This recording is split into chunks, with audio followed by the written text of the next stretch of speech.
Shalom, selamat siang.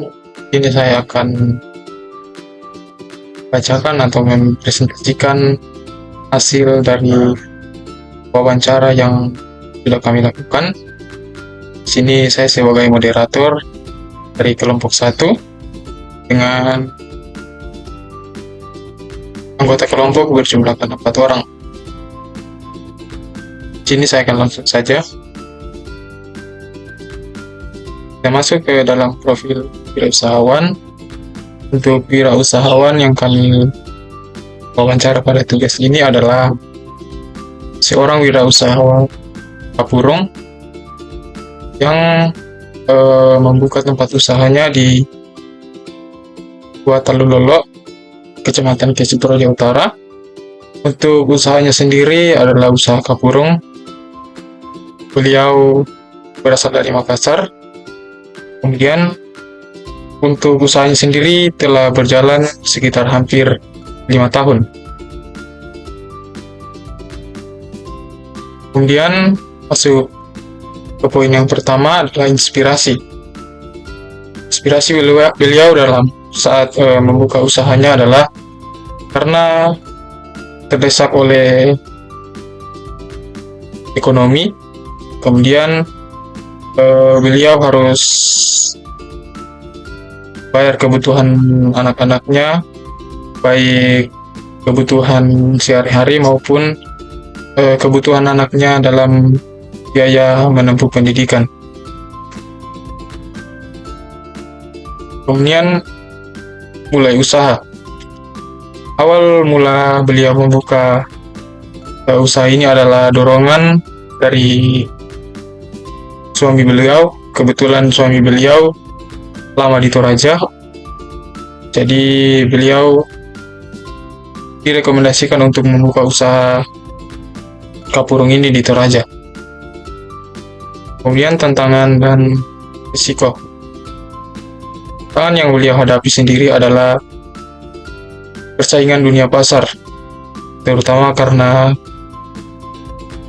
banyak pesaing atau warung-warung lain yang membuka usaha kapurung di Toraja, baik itu di Toraja Utara maupun di Tanah Toraja. Kemudian inovasi dan perkembangannya.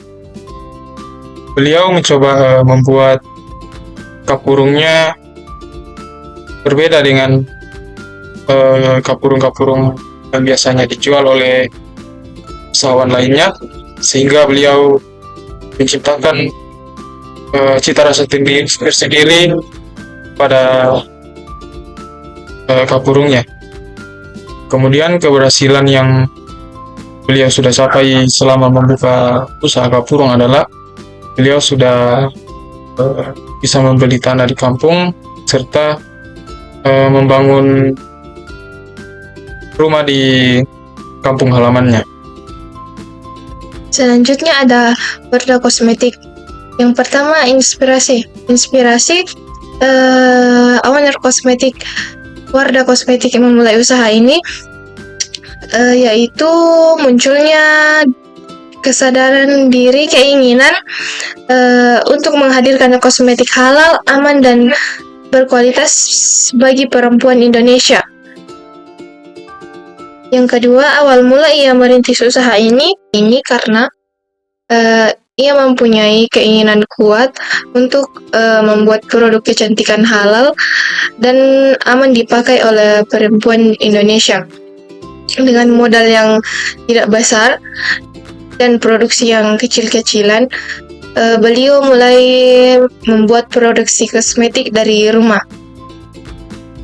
Lambat laun karena kualitasnya bagus dan citra produknya positif, Wardah pun tumbuh menjadi brand besar yang dikenal bukan cuma di Indonesia, melainkan juga di luar negeri. Yang ketiga ada tantangan dan resiko yang dihadapi. Tantangannya sendiri yang pertama yaitu keterbatasan modal dan fasilitas produksi yang tidak memadai. Yang kedua, kurangnya kepercayaan terhadap produk lokal. Yang ketiga, persaingan ketat dengan merek internasional. Yang keempat yaitu strategi pemasaran. Wardah menggunakan strategi pemasaran yang kuat, di antaranya branding sebagai kosmetik halal dan aman. Yang kedua, menggandeng tokoh publik seperti artis dan influencer. Yang ketiga, distribusi luas di toko kosmetik, minimarket, hingga online store. Kemudian yang kelima, keberhasilan yang didapat dari usaha ini yaitu semua produknya melalui uji laboratorium, sertifikasi BPOM, dan MUI. Hal ini membangun kepercayaan konsumen dan menjadi fondasi kuat kesuksesan produk Wardah. Selanjutnya Ardiles, merek sepatu yang didirikan oleh Daniel Kristianto Wijaya pada tahun 1950. Yang pertama, inspirasi keinginan utama dari Daniel Kristianto Wijaya ini adalah menghadirkan produk lokal yang berkualitas tinggi agar masyarakat Indonesia bisa bangga menggunakan sepatu buatan yang dalam negeri. Ia juga membuktikan bahwa produk lokal juga mampu bersaing dengan produk luar negeri. Kemudian mulai usaha, perjalanan Ardiles dimulai dari pabrik kecil dengan jumlah tenaga kerja yang masih terbatas, tapi meskipun memiliki fasilitas yang sederhana, tapi semangat untuk menghasilkan produk sepatu terbaik menjadi dasar berkembangnya usaha ini. Kemudian tantangan dan resikonya. Tantangan terbesar Ardiles itu adalah persaingan dengan merek-merek luar negeri yang sudah memiliki nama besar dan teknologi yang lebih maju. Selain itu, membangun kepercayaan kepada masyarakat terhadap produk lokal itu tidak mudah. Kemudian inovasi dan perkembangan. Agar bisa bersaing, Ardiles terus melakukan inovasi baik dari segi desain, kualitas bahan maupun harga yang terjangkau. Langkah ini membuat Ardiles semakin dikenal sebagai merek sepatu lokal yang berkualitas dan modern. Kemudian keberhasilannya, berkat kerja keras dan inovasi yang berkelanjutan, Ardiles kini menjadi salah satu merek sepatu lokal terbesar di Indonesia. Produk-produknya dikenal dan dipercaya oleh masyarakat dan telah menjadi bukti nyata keberhasilan brand lokal pasar. Jogger, pabrik kata-kata dari Bali yang berdiri 19 Januari 1981. Jogger didirikan oleh Jose Rizal yang akrab dikenal sebagai Mr. Jogger. Awal mulai usaha itu terinspirasi untuk membuat kaos dengan kata-kata unik dan berbeda dari produk kebanyakan. Ia ingin menghadirkan oleh-oleh khas Bali yang bukan sekedar benda, tetapi juga memberi senyuman dan kesan mendalam bagi wisatawan yang membelinya. Mulai usaha ini dimulai dari sebuah toko kecil di Bali dengan modal sendiri.